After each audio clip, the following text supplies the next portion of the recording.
invitation from Soheil, if I have that correct, to come to one of the better known events dealing with topics like engineering and engineering education.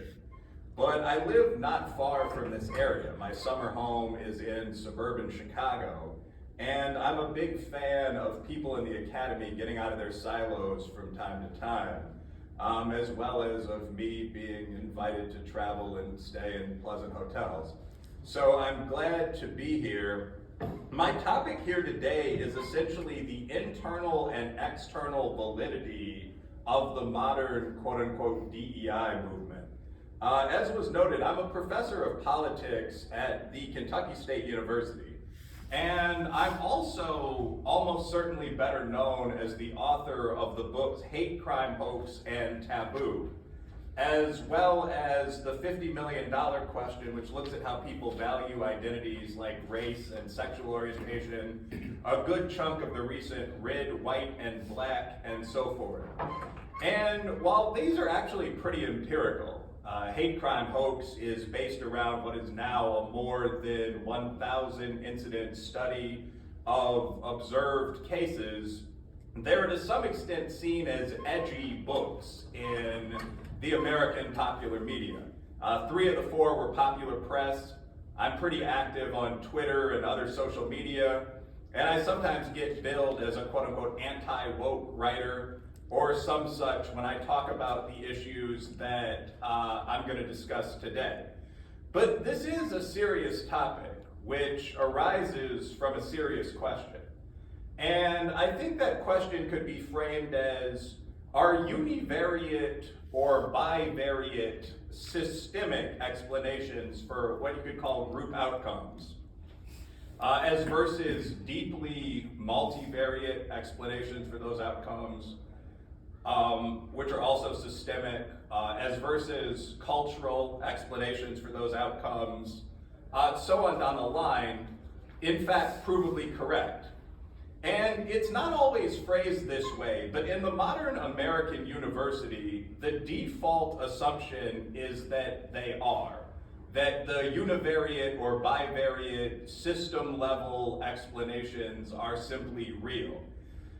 Before I get into the topic itself, a big reason for this uniformity here and on a range of other issues, guns, quote-unquote affirmative action, is that American academia is a monoculture to a pretty surprising extent.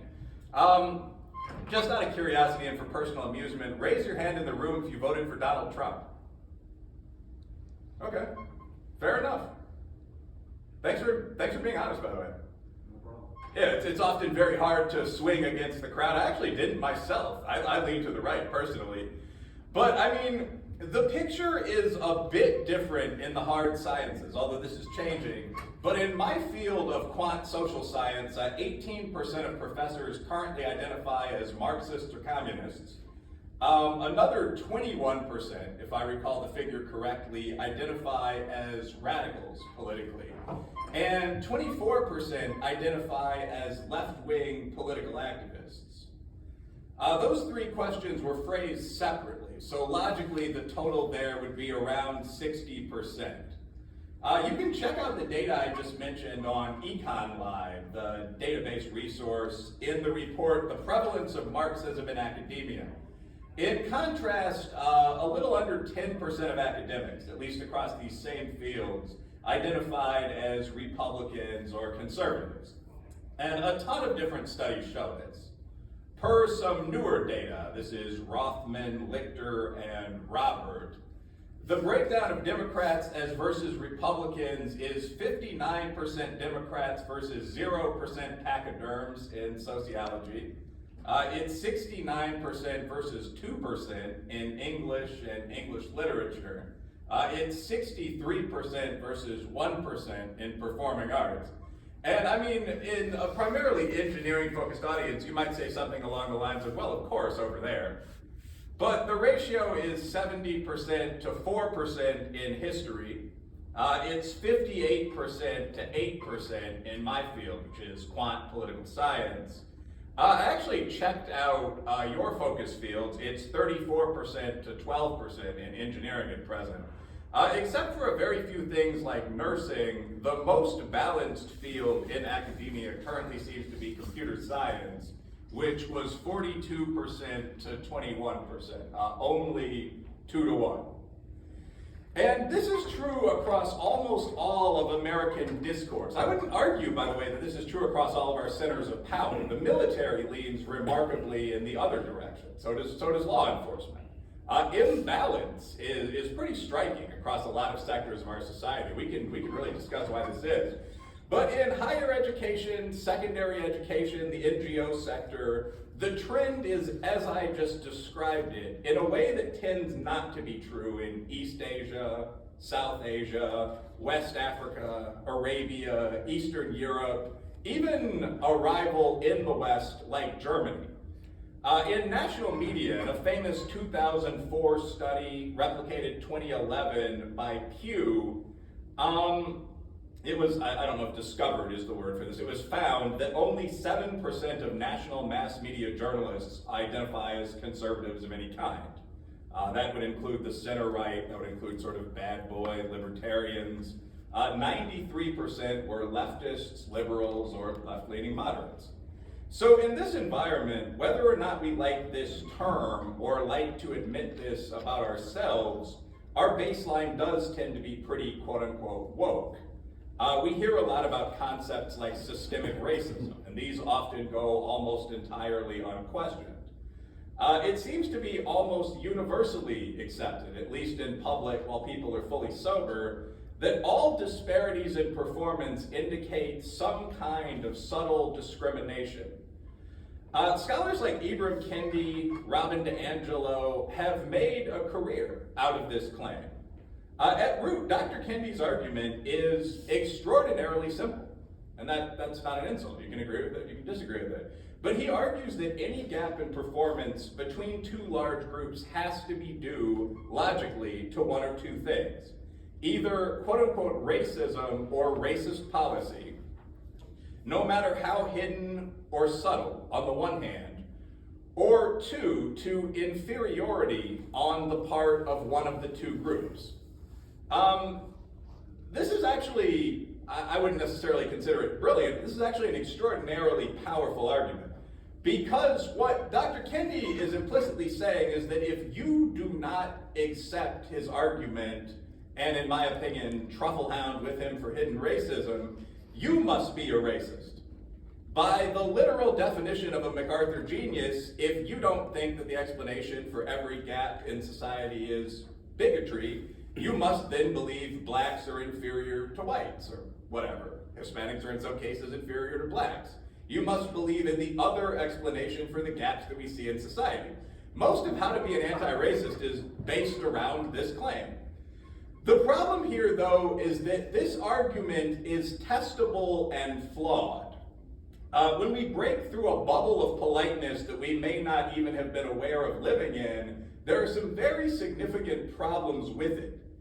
It relies on verbal strategies like defining any policy that leads to any gap between groups as racism, and redefining any temporary cultural or regional reason for differences in performance, i.e., Hispanics on average test more poorly in English than whites do, as quote-unquote taboo inferiority that no one can talk about.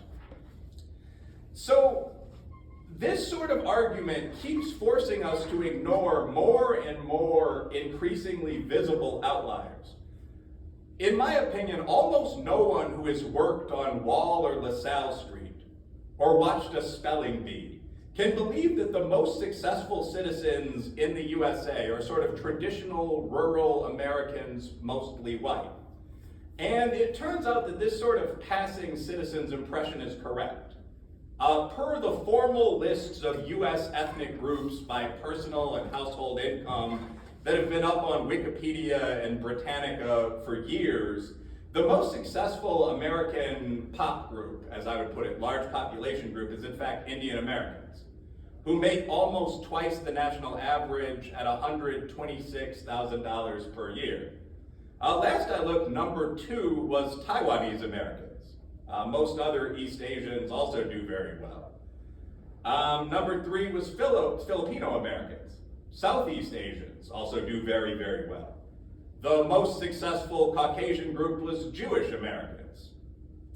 South Africans or Nigerians always place quite well on the list. West Africans overall do very, very well. I believe, as we discussed before this, Persian Americans were in 7th or 8th place. So it was quite a diverse range of people at the top of our society. And these kind of exceptions to the systemic racism argument, which by this point stretch across whole continents and make up 8 of the 10 most successful groups in our society, Jewish Americans and Australians were the 2 outliers, pull us into the realm of what I would consider real and serious methodology. And this requires looking at the racism of the past, definitely, but also at the reality of society today. So almost everyone that I would consider truly competent ever to look at this topic, across fields, Roland Fryer, Thomas Sowell, Amy Chua, June O'Neill, Heather McDonald, Williams over at economics, some might add me to this list, but has pointed out that large groups that vary in terms of important or at least visible characteristics like sex and race also invariably vary at the mean in terms of other characteristics and traits. So to give perhaps the most obvious and least controversial, and then kind of work my way up, which I lead with in almost every speech, the most common age for a black male, a black man in America, it'd be completely fair to call this the modal average, is 27. The modal average for a white man, on the other hand, is 58. Any comparison of at least males of the 2 races, whether we're talking about wealth and income on the left or crime rates on the right, just as importantly, which does not adjust for what can be up to a 30-year age difference, strikes me as intentionally dishonest. Even the median gap between these 2 groups is 8 to 12 years by state. And there are tons of these gaps, tons of these predictors. Only 14% of whites, for example, but almost 50% of both blacks and Latinos still live in the South and Southwest, as versus the North and Northeast. Wages are obviously substantially lower in the American South for a whole variety of reasons. To get into one that is fairly controversial, on an annual basis, the white SAT score is invariably 1050 plus. The Asian score is often around 1200, as versus around 950 for African Americans, around 960 for Hispanics. All of this is obviously incredibly relevant specifically to income, which is the dependent variable, the DV, that I chose to open with here. And the DV that probably more than anything else is almost invariably attributed to racism, or in particular sexism, whenever gaps arise. This may, in fact, be my overall thesis, as virtually every one of the justifiably famous authors that I just cited points out, adjusting for obvious cultural, regional, structural, but not racial, stochastic, you could even say luck-based, just etc., variables closes almost every gap as what people earn, what people make in life, either massively or totally.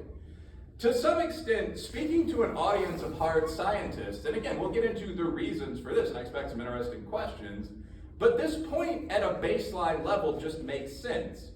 If any business person could just hire a black guy or businesswoman for 70% the wage of a white frat boy with the exact same skills, why wouldn't this happen constantly, driving down the unemployment rate for these groups to almost 0? Why have we never heard of even one amoral, quote-unquote, tech bro doing this?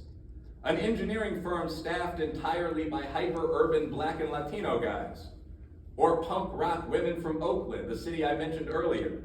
Perhaps there's something wrong with the pure discrimination paradigm.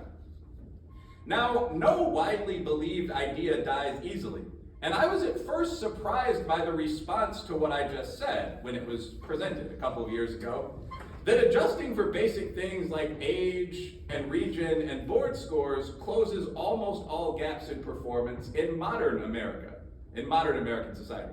Basically, the reply, at least when we're discussing race, I think there's more of an argument when it comes to sex, but is a step back sort of God of the gaps argument. And what this generally involves is claiming that the secondary trait that predicts success is also due to racism. So, for example, if test scores predict about 50% of the income gap between groups, or dropout rates or something like that, test scores also must be a result of subtle racism. Math tests, for example, are perhaps culturally biased. But as it turns out, this is a very difficult argument to make seriously as versus just using it as a deflector. So we actually know what predicts test scores. And unless you're a hard genetic hereditarian, the which I am not, it's basically just study time. The Brookings Institute, generally only a tad to the right of Lenin politically, looked at this back in 2017 and found that Asian American kids study literally about twice as much as African American, Latino, or for that matter, Southern white kids. The scores reflect that almost exactly, almost precisely. Race and class, by the way, although it's kind of awkward to discuss this, seem to have almost nothing to do with this. So Asian kids from families making under $20,000 a year score higher on the SAT and other board tests than black kids from families making over $100,000 per year. By the way, Asian kids from families making under $40,000 per year score higher on the same exams than white kids from families making over $100,000 per year. It's also worth noting, as re some of the genetic and so forth claims on the fringes about some of this, that black immigrants do pretty similarly, do about as well, at least as well. Nigerian Americans, the one time I really spent a couple of days researching this, seem to be the best educated single group in the country. And political correctness aside, all of this tracks directly with measurable variables like study time. It's worth noting at this point that by now, by 2022, 40% of Americans are not white in the standard sense of this term. So these are not small, inconsequential groups. I mentioned the city of Oakland, California, once or twice in passing. As it happens, Vietnamese and Ghanaian kids in the city of Oakland do so well that they've inspired a couple of articles looking at why this is. Caltech is a common destination school for them. So once you start looking at this multivariate complex pattern, it's pretty difficult not to find it everywhere. For example, during the era of Black Lives Matter, the political movement, we frequently heard that African Americans make up 25% or more of police shooting victims, despite making up only 12% of the American population. The United States population now is not a good time for a call. So, first, this is hardly an incredible number. It means that whites and Hispanics make up 75 to 80% of the victims and of the criminal population of the country, by the way, and received 0% of the coverage or close. Something that's genuinely puzzling to me. I'm not sure what the strategic reason was to racialize this particular issue. But moving on from that, it is also far from established that the reason for the 1.5 to 1 or 2 to 1 gap in shooting rates that we did see is racism. Again, we don't need obscure kindeist or genetic theories here. Black folks are a younger, more urban, more currently working class group than white Americans. As a direct 100% result, the group crime rate, according to what's called the BJS in my field, the Bureau of Justice Statistics report, is about 2.4 times the white rate. This isn't disputed. Adjust for that, or police stops that relate directly to that, and the gap closes or reverses, and so on. Moving to a Caucasian example. We find that whites, in fact, are far more likely to die from COVID-19 than Asian Americans, and when I break them out, a good number of Hispanic and Black groups. It would be very, very difficult to bill this as the result of racism. What we find in practice is that these tragic rates of loss are concentrated among Southern and lower income white Americans, who tend, frankly, to be obese at a very high rate and have other health problems. We also find, by the way, that there's been a real backlash to COVID-19 vaccination on the American political right, for whatever reason or set of reasons. This, at this point, looking across all these groups and at real data, and we focused on 3 or 4 very large populations by this point, is, in my opinion, actual science.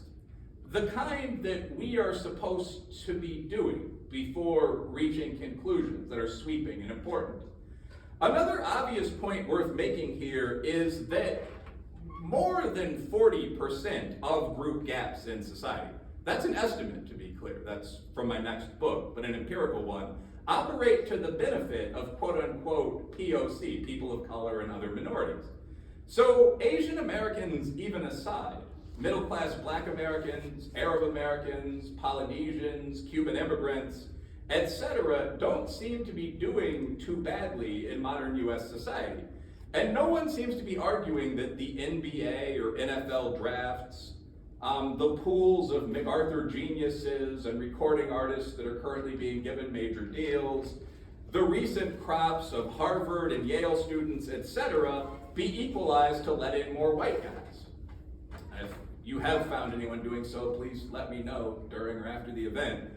But the point about the failures of these arguments, these sort of utterly conventional, mainstream, quote-unquote, politically correct claims that are treated as the truth very often, could go on and on and on. We could proceed through the initial Black Lives Matter argument that there are a very large number of unarmed men, and in particular Black men, killed by the police on an annual basis. There was a recent study from the Skeptic Research Center that found that the average liberal American, I was tempted to poll the audience, but I've already done that once, and I've always found it annoying when I'm sitting in one of the chairs. But there was a recent study from the SRC, Solid Center-Right think tank, that found that the average politically left-leaning American thought that the typical number of unarmed, just Black men killed by police in an average year was between 1,000 and 10,000.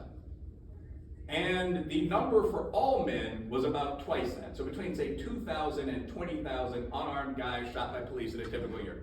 That's the average American perspective on this issue. The actual figure last year, without minimizing any of these tragic deaths, was 18. So again, there's a major conflict between perception and reality here, an orders of magnitude difference. Again, another one of these issues, interracial crime, something both Fox and MSNBC obsess about. That last year was 3% of crime. We don't even need to get into the racial demographics. There were 600,000 crimes that involved either a Black perp and a white victim, or a white perp and a Black victim out of the 20 million index crimes last year. The most likely person to kill you, actually, at least for the gentleman, was your wife. No, I mean, obviously, I suppose for the women it was your husband, so there's not really any battle of the sexes going to be made there. White privilege is another one of these testable issues. I actually once administered a large study, which we're now redoing, looking at what the predictors were of how easy a life someone had had on a 110-item questionnaire that included questions like, have you ever gone to bed hungry, and have you ever had an unpaid internship? And what we found was that about 70% of what predicted privilege was simply social class. Measured as simply as you could possibly imagine how much money you had, or how much money your parents had if you were under the age of 26. So on down the line, white fragility. Almost all of these are at very least challengeable, if not easy in practice to defeat. And to some extent, this should not come as much of a surprise. We've long known in the hard sciences and the quant social sciences that many people, especially for some reason in the American upper middle class, believe things that are simply not true, not the case. Almost always in the direction of more fear than is necessary. This is not in the speech, but I will say that my favorite, in sort of the darkly ironic sense, of these studies is a research piece from KEX-TC, the large European consultancy, that found in June of 2020 that the average upper middle class American thought 10% of the population had already died from COVID. So this is very often the context that's being brought to the table when we're discussing the numbers around race, around crime, around anything similar. But I'll show a little mercy to the data and move on. And in fact, I'll give a caveat here about some of the things I said earlier. No one of good faith does, or at least ethically should, deny the impact of the past or of the conflict between the great human groups over the history of this country on some of this. I live in a black neighborhood in Appalachia. Kentucky State is a historically black college in the Appalachian Mountain region of the country. Many people there didn't have indoor toilets until the early 1960s, without any glibness or joking. So it would be stupid to deny that black Americans, or Native Americans even more so, or for that matter, white Appalachians, are more likely to be poor today because of conflict and oppression in the past. Sure. But that's a point very different from the baseless and frankly kind of silly claim that, say, the system of college admissions in 2022 is set up to strongly disadvantage black people. The reality is that most forms of discrimination have been formally illegal in the USA since 1964. Pro-minority affirmative action has been the law of the land since 1967. This was never very relevant in urban Minnesota, but the USA desegregated, at least formally, in 1954. Now, all of this is massively relevant for those of us working in mainstream, upper middle class systems like business and academia. What's the relevance? Well, the disparities equal discrimination model in every case, in every situation, isn't just a set of interesting academic hypotheticals. It has implications. One of the implications is that many of the systems in mainstream society need to be torn down or radically changed. Decolonized is a term we hear often in politics. I don't know what the equivalent is in engineering. I don't know whether there's an assumption that engineering is a Western colonial process, by the way. It can be astonishingly arrogant. But at any rate, this has a number of implications. At the first and most obvious level, for those of you that plan on going on to become faculty members or who are at present or who take some time off from the firm to work at the local college, it affects the students that we're going to get and the job we're going to do. The entire Cal State system just abandoned all entry board tests like the SAT.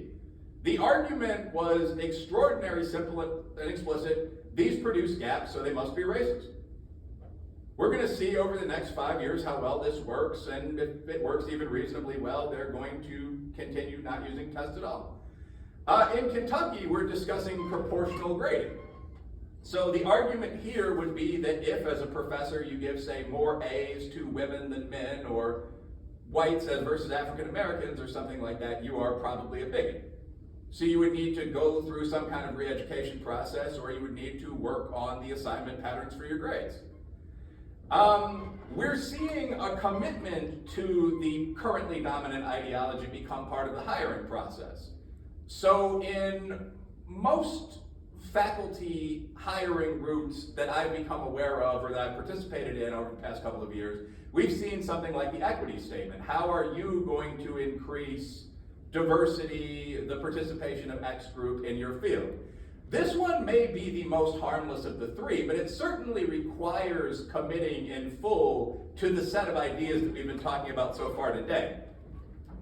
Maybe though, and this is I think something that will resound with the faculty members in the room, perhaps the most notable effect of all this is infrastructure. So my university, which is a comprehensive state university, has in the social science set of buildings about 200 faculty members and about 660 executive staff personnel. I don't know if your institutions are similar, but people need to be hired to do all of the things that I've been talking about here today. So at a pretty typical institution in my region of the country, we have departments of diversity, DEI, sometimes SEL or ESG, what's called new HR, alongside the stuff that was already in place like Greek life and athletics. If you don't know what these acronyms mean, you soon will. There's actually a book about this called The Fall of the Faculty, which I would recommend reading. which talks about the and we actually discussed this a little bit before the presentation, which talks about the massive growth in bureaucracy in academia and in what are, with no offense intended, sometimes called the secondary professions like engineering, after its removal during the downsizing era in the business world. So over the past 20 years in medicine and in academia, you've seen a really astonishing phenomenon where the size of the professoriate, or the size of the cohort of working doctors, has grown by, this may easily be wrong, but the figure I have in mind is about 35%. And the size of the bureaucracy attending has grown by between 1,000 and 4,000%, depending on your subfield. So the question is this necessary? And I'm going to give an answer within the next couple of minutes, but it obviously comes at a cost. The University of Michigan recently had the information leaked for their Department of Diversity, or their DEI subfield. I would recommend just Googling it and looking at what the totals were, but as I recall, they had roughly 100 employees making about $165,000 on average per year. So the issue here is simple and twofold. If the problem has been misdiagnosed, if 70 or 80% of the causal reason for gaps that we see in society is a set of cultural and regional variables that we already know how to diagnose and figure out, we're wasting a ton of money to do absolutely nothing. That's actually what the data says to some extent. I mean, I obviously have a bias here, as everybody does, and you should always be aware of what the prejudice is of someone you're listening to.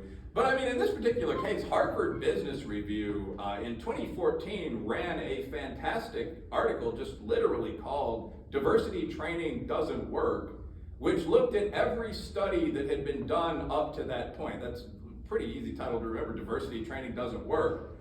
And I would tend, after reading that and all the response papers, to agree with the primary conclusion. In fact, I'd go further. I would say that I doubt there are 12 replicable sort of P equals 0.05 or less results across all of these fields combined. DEI, implicit bias, stereotype threat, microaggressions, so on down the line. Because the basic idea here that there's some form of complex prejudice that explains group struggles or conflicts today better than testable things like study time or quote-unquote rational bias is wrong.